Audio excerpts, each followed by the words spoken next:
Tuhan firman-Mu ajaib, kekal meski gunung menghilang. Tiada huruf yang gagal, tak terpatahkan sia-sia. Hidup seperti-Mu ya Allah, lebih dari emas. Aku bersaksi kitab-Mu, kitab yang suci. Mendengarkan firman-Mu, hibur hati yang luka. Terangilah langkahku kemanapun ku pergi. Biarkanlah firman-Mu berkuasa atasku. Ubahkanku, bebaskanku, ku mau menyenangkan-Mu. Tuhan firman-Mu ajaib, kekal meski gunung hilang. Ubah dan bebaskan aku, mau menyenangkan-Mu. Apa yang kita ketahui tentang Yair orang Gilead dan apa peranannya dalam menyelamatkan umat Allah dalam kitab Hakim-Hakim ini? Siapakah Yefta dan apakah ia memiliki kualifikasi untuk menjadi hakim yang menyelamatkan umat Allah? Apakah dilema dan masalah yang dihadapi Yefta dan bagaimana cara ia mengatasinya? Bebaskanku, ku mau menyenangkan-Mu.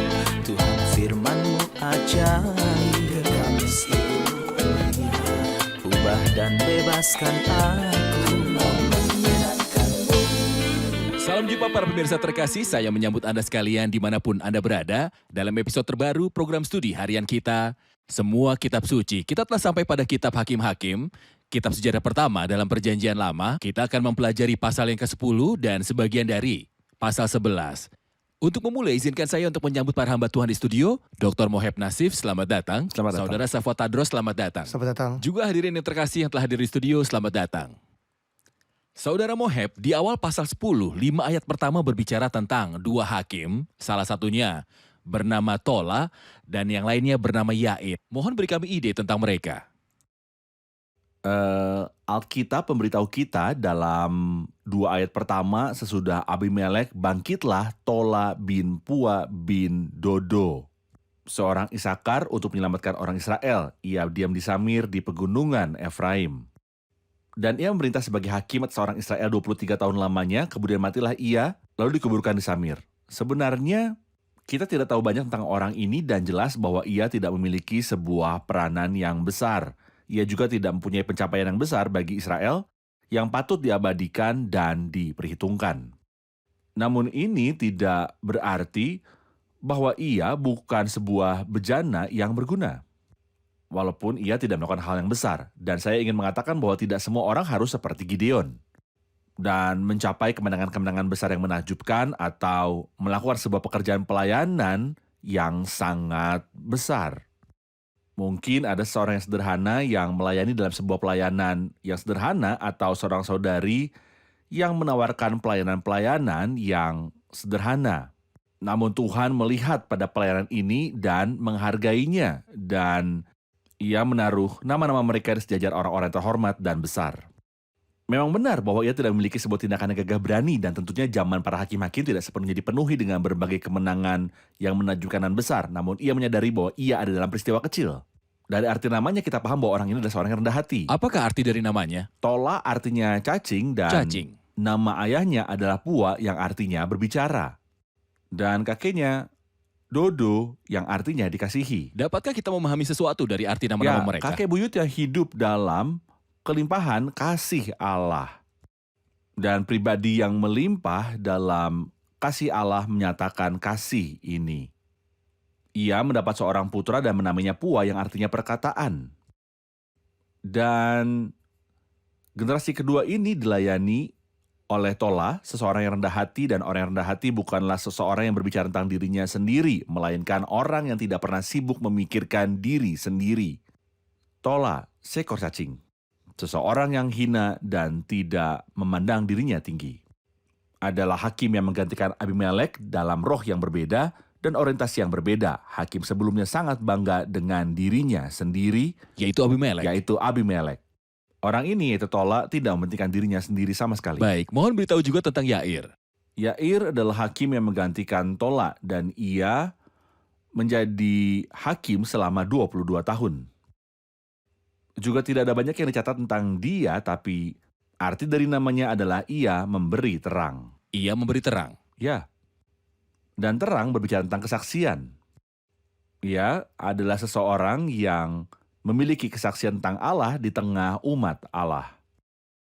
Orang ini mempunyai 30 putra yang menunggangi 30 keledai. Dan setiap mereka memiliki sebuah kota. 30 putra menunggangi 30 keledai dan memiliki 30 kota. Benar sekali. Jelas bahwa ia sangat kaya dan bahwa ia peduli dengan anak-anaknya secara finansial. Jadi ia membuat mereka hidup dalam kemewahan. Tentunya pada saat itu keledai artinya kekayaan, wibawa, dan juga gengsi. Raja-raja menunggang keledai dan memberi keledai kepada anak-anak mereka. Jelas bahwa ia peduli kepada putra-putranya. Namun ia tidak peduli kepada mereka secara spiritual seperti halnya secara finansial. Ia memberi setiap mereka sebuah kota. Dan tentunya ini adalah sejenis kegagalan mempedulikan masa depan mereka di dunia dan tidak peduli apakah mereka saleh. Saudara Safat, perhatian saya tertuju pada perihal warisan yang ia miliki, yaitu 30 orang putra menunggang 30 keledai, yang berarti modalnya ada dalam bagian ini. Apakah Anda berpikir bahwa begitu banyak keledai dan harta milik mempunyai sebuah peran dalam memuliakan Allah dalam kehidupan hakim ini? Kita tidak ingin bersikap tidak adil terhadap keledai-keledai. Tidak ada yang salah dengan keledai-keledai Yair. Namun masalahnya di sini adalah bahwa tidak cocok buat seorang hakim yang ditabiskan untuk memimpin dan jadi teladan bagi umat memiliki banyak keledai. Jadi, ini mungkin pelajaran tentang kekayaan secara umum. Ia lebih baik mengajar putra-putranya jalan Tuhan dan takut akan Tuhan. Namun ia bekerja keras dalam satu arah dan Roh Kudus menekankan fakta bahwa setiap putranya memiliki seekor keledai dan setiap putranya memiliki sebuah kota. Saya ingin sampaikan adalah sebuah berkat bila dihormati oleh Tuhan dengan harta milik secara materi. Namun menumpuk harta kekayaan dan memberi kepada putra saya sebuah mobil model terbaru dan telepon genggam terbaru, sementara anak-anak saya jauh dari Tuhan dan firman-Nya, ini hal yang memalukan. Saya pernah membaca sebuah kisah tentang seorang gadis kecil yang Tuhan izinkan untuk menderita sakit. Dan gadis pintar itu tahu dari para dokter bahwa hidupnya tidak lama lagi. Jadi pada suatu sore ia berkata kepada ayahnya, "Papa, saya kecewa denganmu.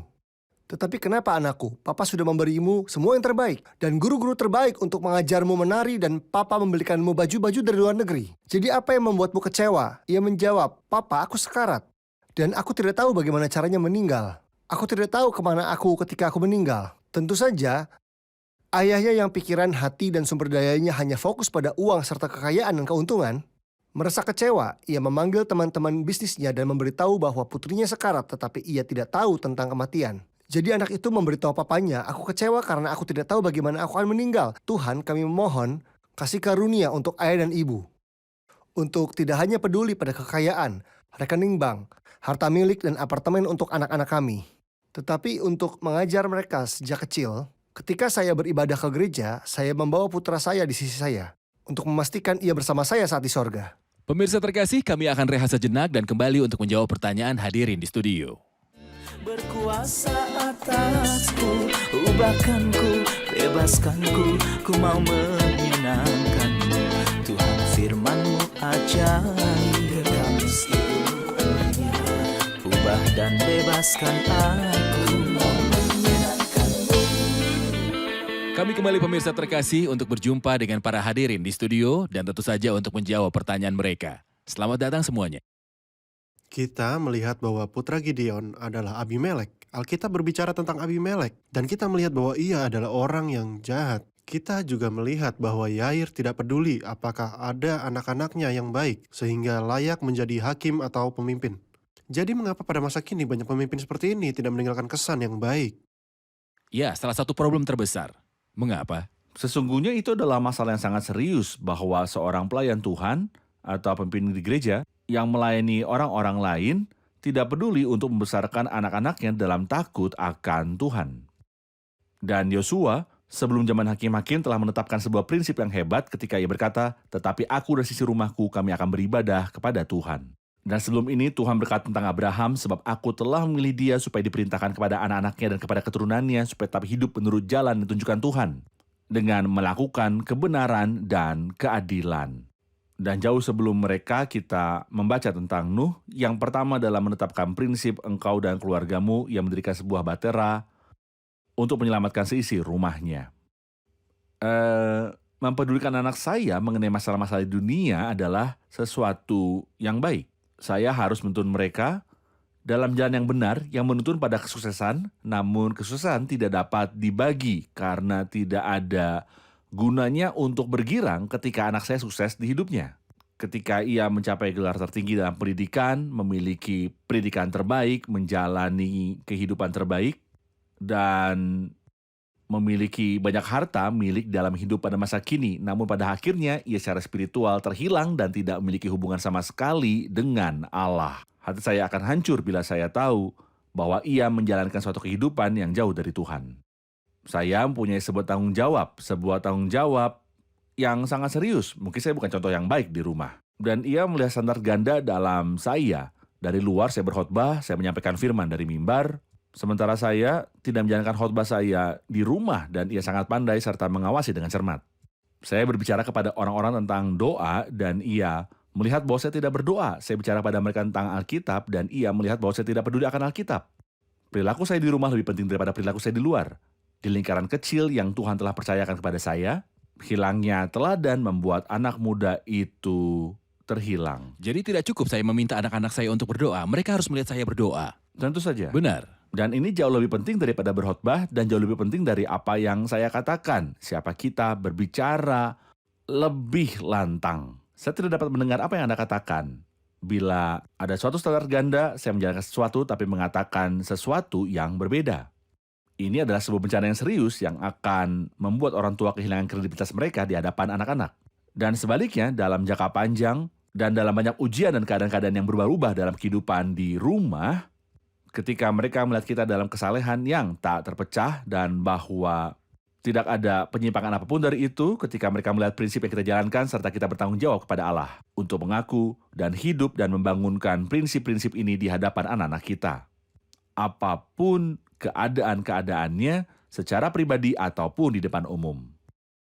Mereka akan merasakan bahwa kita bisa dipercaya dan sebuah pelajaran yang sangat kuat akan terpahat dalam hati mereka. Bahwa hal-hal ini nyata. Bahwa Allah itu nyata dalam kehidupan orang-orang tersebut. Jadi mereka akan belajar takut akan Allah.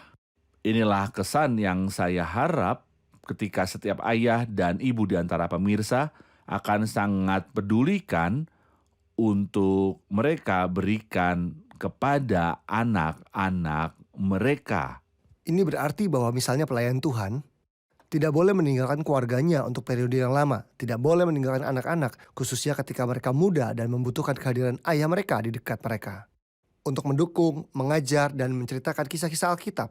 Jika seseorang tidak peduli dengan seisi rumahnya, bagaimana ia akan peduli dengan jemaat Tuhan? Terkadang fokusnya pada hal yang di luar, bukan pada keluarganya. Tentunya hal-hal ini memerlukan hikmat Allah dan kuasa Allah. Ada para ayah yang tak bercacat, tidak ada yang salah dengan perilaku mereka. Misalnya Namun seperti prinsip Samuel umumnya adalah tanggung jawab untuk melakukan tugas Iya. saya. Seorang anak muda pernah mendekati saya setelah berkhotbah dan berkata, ayah saya membuat saya gila. Kenapa saudaraku? Tanya saya. Ia berkata, ayah saya mengatakan sesuatu di gereja dan di rumah ia sepenuhnya berbeda. Rasul Paulus berkata, bapak-bapak janganlah bangkitkan amarah di dalam hati anak-anakmu. benar. Bagaimana bisa ketika kita mengatakan sesuatu tetapi kita sendiri tidak menerapkannya? Benar.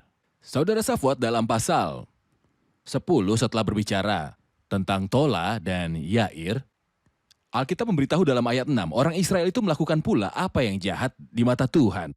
Mereka beribadah kepada para Baal dan para Asyitoret, kepada para allah orang Aram, para allah orang Sidon, para allah orang Moab, para allah Bani Amon, dan para allah orang Filistin. Berapa banyak allah yang mereka sembah. Tetapi Tuhan ditinggalkan mereka dan kepada dia mereka tidak beribadah. Lalu bangkitlah murka Tuhan terhadap orang Israel, dan ia menyerahkan mereka ke dalam tangan orang Filistin dan kepada Bani Amon. Ayat yang ke-10, lalu berserulah orang Israel kepada Tuhan, katanya, kami telah berbuat dosa terhadap engkau, sebab kami telah meninggalkan Allah kami lalu beribadah kepada para Baal. Tetapi firman Tuhan kepada orang Israel, bukankah aku yang telah menyelamatkan kamu dari tangan orang Mesir, orang Amori, Bani Amon, orang Filistin, orang Sidon, suku Amalek, Dan suku Maon yang menindas kamu ketika kamu berseru kepada aku dan aku menyelamatkan kamu dari tangan mereka. Tetapi kamu telah meninggalkan aku dan beribadah kepada Allah lain. Sebab itu aku tidak akan menyelamatkan kamu lagi. Pergi sajalah berseru kepada Allah lain yang kamu pilih itu. Biar merekalah yang menyelamatkan kamu pada waktu kamu terdesak. Kata orang Israel kepada Tuhan, kami telah berbuat dosa. Lakukanlah kepada kami segala yang baik di matamu. Hanya tolonglah kiranya kami sekarang ini. Dan mereka menjauhkan para allah asing dari tengah-tengah mereka lalu mereka beribadah kepada Tuhan. Maka Tuhan tidak dapat lagi menahan hatinya melihat kesukaran mereka. Mohon beritahu kami tentang kembalinya umat itu kepada Tuhan dan juga reaksi Tuhan terhadap kembalinya mereka kepadanya. Sebuah kemiripan hari ini dan kemarin. Ini adalah umat dalam kitab Hakim-Hakim. Mereka berseru serta kembali kepada Tuhan dan Tuhan mengutus seorang hakim untuk menyelamatkan mereka. Kemudian mereka kembali kepada kejahatan mereka lagi. Dan menyembah dewa-dewa dalam segala bentuk serta ukuran. Ada lebih dari 1.000 dewa dan berhala yang mereka sembah. Dan tentunya Tuhan cemburu. Rasul Paulus berkata, sebab aku cemburu kepada kamu dengan cemburu ilahi. Dia yang mengasihi yang merasa cemburu. Tuhan kita mengasihi umatnya. Dia memilih umatnya dan ia ingin memiliki suatu hubungan Maksud yang erat Anda, dengan ia mereka. tidak cemburu dengan dewa-dewa, ia cemburu dengan umatnya. Ia mengasihi mereka. Ia mengasihi mereka seperti seseorang yang mengasihi seorang lainnya dan tidak ingin siapapun berbagi kasih dan perasaannya dengan dewa lain. Kita melihat bahwa umat yang menyembah dan mengasihi Tuhan ini, kini hati mereka berpaling kepada seorang yang lain. Jadi Tuhan, karena kasih dan kecemburuannya membuat musuh-musuh mereka berkuasa atas mereka. Di sini Tuhan menyerahkan mereka ke tangan musuh dan tertindas di bawah perbudakan. Dan karena itu mereka berkata, kami telah berbuat dosa. Lakukanlah kepada kami segala yang baik di Yang artinya matamu. bahwa mereka menyerah kepada Tuhan. Artinya Tuhan, lakukanlah kepada kami apapun yang baik di matamu Tuhan, namun tolong lepaskanlah kami. Minggu lalu saya pergi, dan saya ketinggalan pesawat bersama sekelompok penumpang. Dan seorang memiliki janji temu, jadi ia mohon kepada petugas, tolong biarkan saya naik ke pesawat. Ini kesalahan saya akan bayar dendanya, tetapi tolong jangan tinggalkan saya di sini. Saya harus berangkat. Dan karena melihat desakan perempuan ini, permohonan dan air matanya, saya berpikir, andai ia memohon kepada Tuhan, Tuhan aku butuh perkenananmu. Berapa sering kita mencucurkan air mata untuk hal-hal yang tidak berarti dalam dunia ini? Di sini umat itu sangat tertindas dan berkata, Tuhan lakukanlah kepada kami segala yang terbaik di matamu Tuhan. Tetapi lepaskanlah kami. Tentunya kasih Tuhan itu penuh wawasan. Kasihnya itu bersifat mendisiplin. Tuhan meninggalkan mereka dan berkata, datang saja kepada dewa-dewa yang kamu sembah, mintalah agar mereka menyelamatkanmu. Tetapi ada sebuah ayat dalam Alkitab yang menyentuh hati kita. Ayat 16, dan mereka menjauhkan para allah asing dari tengah-tengah mereka, lalu mereka beribadah kepada Tuhan. Maka Tuhan tidak dapat lagi menahan hatinya melihat kesukaran mereka. Hati Tuhan. Betapa luar biasanya Tuhan kita. Maka Tuhan tidak dapat lagi menahan hatinya melihat kesukaran mereka. Dalam kitab Kidung Agung, palingkanlah matamu daripadaku, sebab aku menjadi bingung karenanya. Betapa luar biasanya penebusku yang mulia dan setiap hati yang berbakti akan ia kenyangkan dengan kebaikannya. Begitu Tuhan melihat di dalam kita ada kecenderungan untuk bertobat dan berbalik kepadanya, jika kita mengaku dosa kita, maka ia adalah setia dan adil. Sehingga ia akan mengampuni segala dosa kita dan menyucikan kita dari segala kejahatan. Dalam segala kesesakan mereka, ia sendirilah yang menyelamatkan mereka. Ayat-ayat selanjutnya memberitahu kita tentang kemenangan yang sudah Allah buat bagi mereka. Kemenangan yang tulus. Allah sendiri bersama mereka, di sisi mereka. Ia merasakan penderitaan mereka, sehingga ia kirimkan penyelamat. Dalam pasal 11, Yefta muncul. Mohon berikan sinopsis tentang Yefta. Pada awal pasal 11, Alkitab memberitahu kita tentang latar belakang Yefta, orang Gilead. Dikatakan, adapun Yefta orang Gilead itu adalah seorang pahlawan yang gagah perkasa, tetapi ia anak seorang perempuan sundal. Ayah Yefta ialah Gilead. Juga istri Gilead melahirkan anak laki-laki baginya. Setelah besar anak-anak istrinya ini, maka mereka mengusir Yefta. Katanya, engkau tidak mendapat milik pusaka dalam keluarga kami, sebab engkau anak dari perempuan lain. Maka larilah Yefta dari saudara-saudaranya itu dan diam di tanah Tob. Di sana berkumpullah kepadanya petualang-petualang yang pergi merampok bersama-sama dengan dia. Sebenarnya, saya bisa mengatakan bahwa itu adalah kesalahan Gilead, bukan Yefta. Yefta bertumbuh besar dengan mendapati dirinya dalam situasi ini, bukanlah kesalahannya jika ibunya seperti itu. Dan kita juga tidak sepatutnya mempersalahkan Yefta untuk kesalahan yang dilakukan oleh ayahnya ini. Namun, pola asuh dan latar belakang ini karena ditolak dan dibuang oleh saudara-saudaranya. Juga Saudara Moheb, sebelum Anda melanjutkan, mohon izinkan saya menambahkan sebagai kalimat yang tidak menyenangkan. Kita juga menolak orang karena keluarga-keluarga mereka, ayah dan ibu mereka. Jadi di dalam gereja-gereja kita dan di dalam masyarakat kita, mari kita juga memperlakukan orang-orang berdasarkan siapa mereka, bukan menurut keluarga mereka Ya, atau benar-benar kebangsaan sekali. mereka. Ini sangat penting. Silakan lanjutkan. Kesalahan itu adalah kesalahan Gilead karena ia berada dalam suatu hubungan dengan perempuan lain, bukan istrinya, melainkan seorang perempuan sundal dan lahirlah Yefta. Saya tidak dapat mencap Yefta bersalah karena hal ini. Yefta bertumbuh besar dan mendapati dirinya dalam situasi ini, memiliki aib, stigma, dan rasa malu. Dan kita juga harus berurusan dengan orang-orang. Bukan berdasarkan leluhur mereka atau apa yang keluarga-keluarga mereka lakukan, tetapi menurut orang itu sendiri dan bagaimana dirinya. Dan Alkitab mengajarkan pada kita untuk menghibur orang yang putus asa. Dan setiap niat baik yang ditunjukkan oleh orang itu tanpa mempedulikan latar belakangnya, kita diharapkan menerima dan menguatkan dia. Namun, latar belakang ini dari sudut pandang psikologi, di kemudian hari meninggalkan tanda-tanda yang sangat nyata dalam pembentukan dan karakternya. Ia merasa tertolak dan terbuang dan tidak diakui. Dan dengan perasaan ini, ia melarikan diri dan tinggal di tanah Tob. Dalam hatinya ia memiliki perasaan-perasaan yang negatif, sebuah keinginan untuk membalas dendam karena situasi di mana ia ditempatkan dan karena kebencian saudara-saudaranya. Ia tidak bertumbuh dalam sebuah keluarga yang latar belakangnya baik, dalam sebuah atmosfer famili yang hangat di mana ada kasih sayang dan kedamaian. Tetapi ia dibesarkan dalam suatu cara yang entah bagaimana merusak dirinya. Teman-temannya adalah sekelompok penjahat dan ia adalah pemimpin mereka. Awal kehidupannya tidak menandakan kebaikan. Tetapi orang ini meski bertumbuh besar dalam semua keadaan yang sulit, pertama arti nama-nama Gilead artinya kesaksian, tapi itu juga dapat berarti berbatu atau bergunung-gunung. Yefta artinya ia membuka. Tanah Tob artinya kebaikan. Dan kita berharap bahwa ia akan baik-baik, tetapi sayangnya awal kehidupannya tidak meramalkan kebaikan apapun. Hanya satu hal yang mencirikan orang ini, yaitu bahwa ia mengenal firman yang tertulis. Dan inilah yang akan kita lihat sesudahnya. Pemirsa terkasih, kami akan rehat sejenak dan kembali untuk menjawab pertanyaan dari hadirin di studio. Tetaplah bersama kami. Berkuasa atasku, ubahkanku, bebaskanku, ku mau menyenangkanmu. Tuhan firman-Mu ajaib, kami seluruhnya. Ubah dan bebaskan aku, mau menyenangkanmu. Kami kembali pemirsa terkasih untuk menjawab pertanyaan dari hadirin di studio. Apa kabar semua? Saya mempunyai pertanyaan di bagian ini. Mengapa Yefta, Alkitab berkata bahwa ia mempunyai latar belakang yang sangat sulit. Ia adalah putra seorang pelacur. Dan saudara-saudaranya mengusirnya dan ada banyak hal negatif lainnya. Bagaimana Tuhan memakai dia sementara ia dalam situasi ini?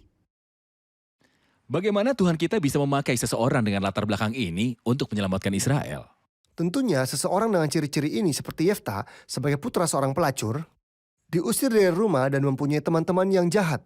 Ia tidak memenuhi syarat sebagai pemimpin, bahkan untuk menjadi manajer kantor pos. Jika seseorang seperti dia, dengan ciri-ciri seperti itu, menyerahkan CV-nya, siapakah yang mau menerimanya? Tetapi jalan Allah tidak seperti jalan manusia, ataupun pemikirannya seperti pemikiran manusia. Kerendah hatiannya adalah jalan menuju berkat Tuhan. Ia melihat bahwa Yefta remuk hati. Ia ada di tangan penjunan. Ia ditempatkan di dalam atmosfer ini dan mengalami penolakan serta frustasi. Ia mengalami kemiskinan, dan ini selalu jalan Tuhan kita. Yusuf menjadi pemimpin kedua tertinggi di Mesir, berjalan dalam jalan ini. Ia diremukkan dan lehernya berkalung besi. Musa juga begitu, dan bahkan Tuhan Yesus Kristus saat ia ada di sini, ia ditolak dan dibenci oleh manusia. Namun batu yang dibuang oleh tukang-tukang bangunan telah menjadi batu penjuru. Itulah sebabnya Allah sangat meninggikan dia dan mengaruniakan kepadanya nama di atas segala nama. Kerendah hatian jalan menuju berkat.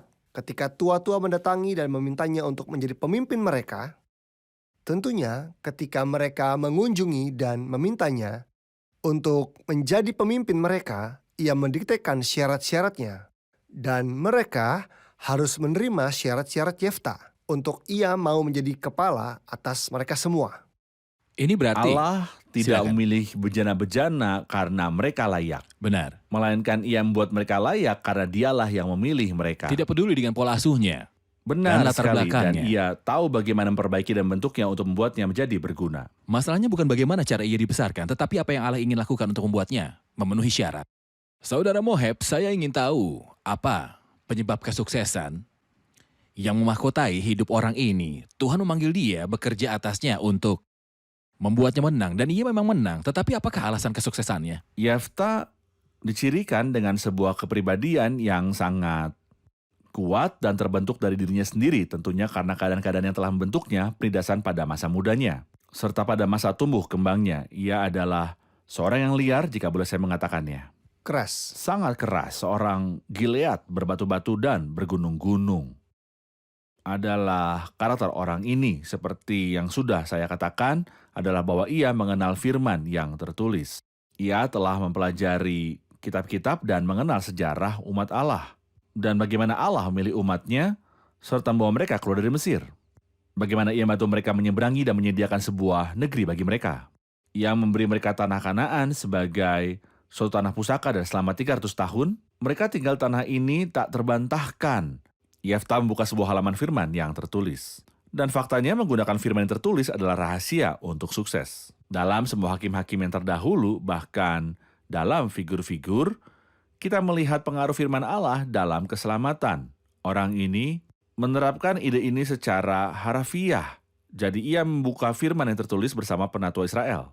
Dan berbicara di hadapan Tuhan, ini berarti bahwa walau latar belakangnya buruk, ia memiliki sebuah hubungan pribadi dengan Allah, dan ia berbicara sendiri di hadapan Allah, ia berbicara di hadapan Allah. Mendengarkan firman Allah, percaya kepadanya, dan berpegang teguh kepadanya, dan mengetahui bahwa inilah pusaka yang Allah berikan kepada mereka. Allah membawa kami ke tanah ini, Allah memberi kami sebuah harta pusaka di sini. Dan kamu ingin menyingkirkan kami keluar sekarang, sementara kami telah memiliki negeri ini selama 300 tahun? Dengan sebuah tindakan ilahi dan dukungan ilahi secara tidak terbantahkan. Ia berperang melawan Bani Amon dan merebutnya sebuah kemenangan besar atas orang Amon. Karena ia memiliki hubungan dan mengenal firman yang tertulis. Benar sekali. Percakapan ini sangat menarik, tetapi waktu untuk episode ini sudah selesai dan kita akan berjumpa di episode selanjutnya. Terima kasih. Terima kasih hadirin sekalian, kita akan lanjutkan diskusi ini di episode selanjutnya. Apakah Yefta mempersembahkan anak perempuannya sebagai korban bakaran seperti ucapannya atau tidak? Mengapa suku Efraim selalu membuat masalah dan menolak segala hal yang para pemimpin umat lakukan?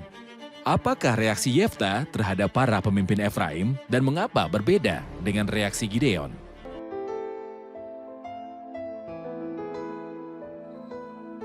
Tuhan firman-Mu ajaib, kekal meski gunung menghilang. Tiada huruf yang gagal, tak terpatahkan siasat. Hidup seperti-Mu ya Allah, lebih dari emas. Aku bersaksi kitab-Mu, kitab yang suci. Perdengarkan firman-Mu, hibur hati yang luka. Terangilah langkahku kemanapun ku pergi. Biarkanlah firman-Mu berkuasa atasku. Ubahkanku, bebaskanku, ku mau menyenangkan-Mu. Tuhan firman-Mu ajaib, kekal meski gunung. Ubah dan bebaskan aku.